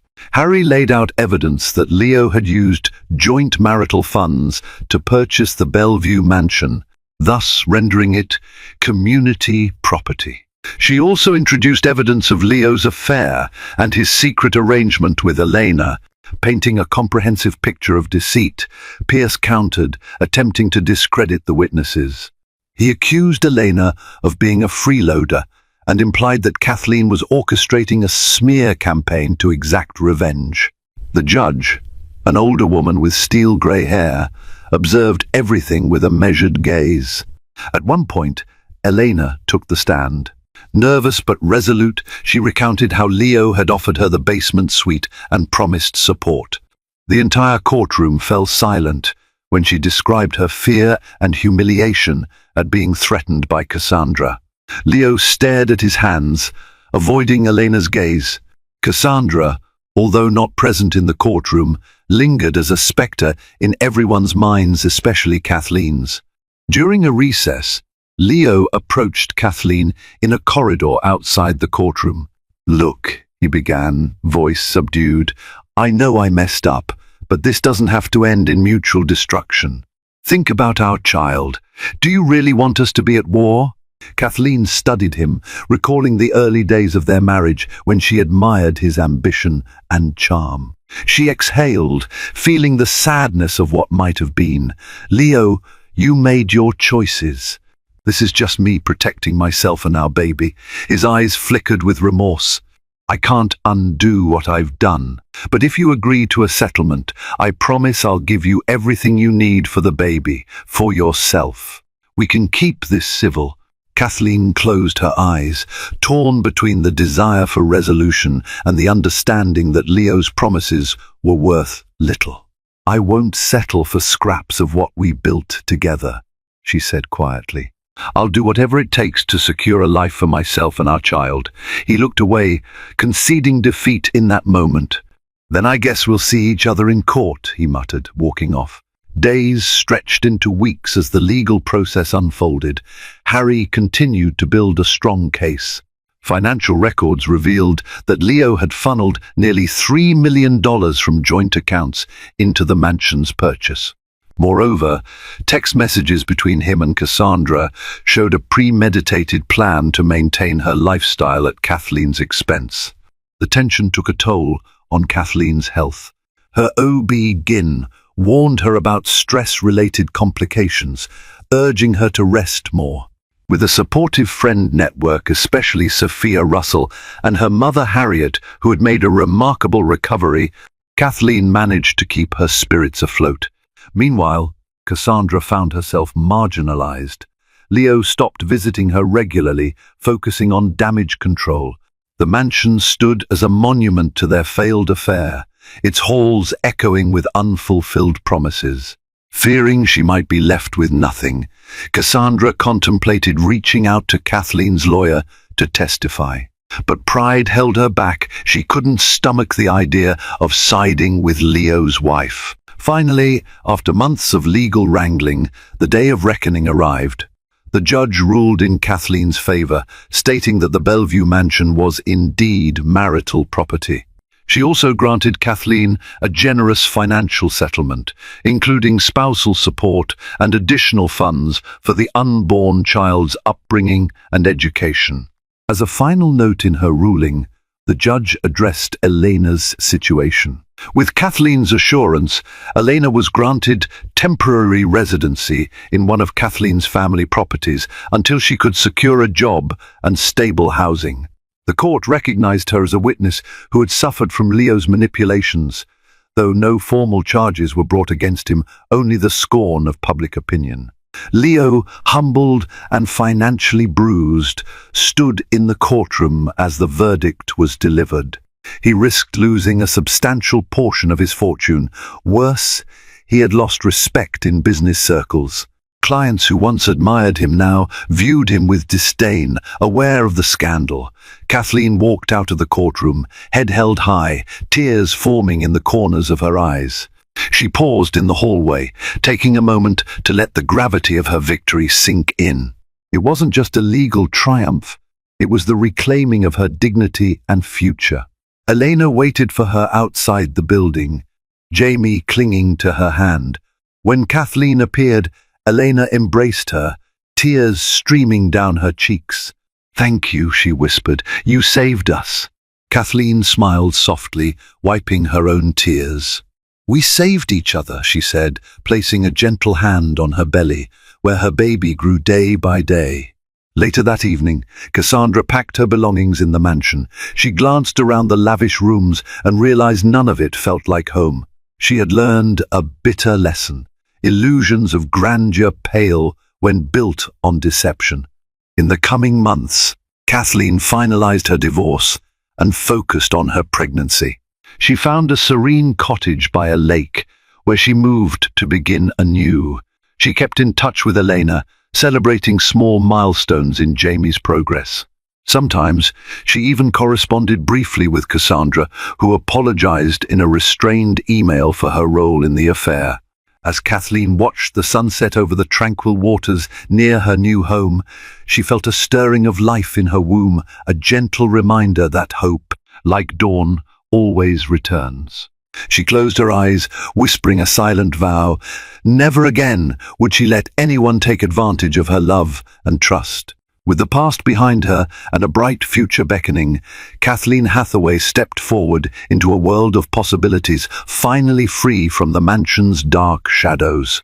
Thank you for joining me on this heart-pounding journey of betrayal, hidden lives, and unexpected alliances. What began as one millionaire's lavish gift to a mistress quickly spiraled into an explosive confrontation, ultimately freeing a pregnant wife and a desperate young mother from the shackles of one man's deceit. In the end, the promise of a new beginning triumphed, with Kathleen and her unborn child securing both financial security and renewed hope for the future.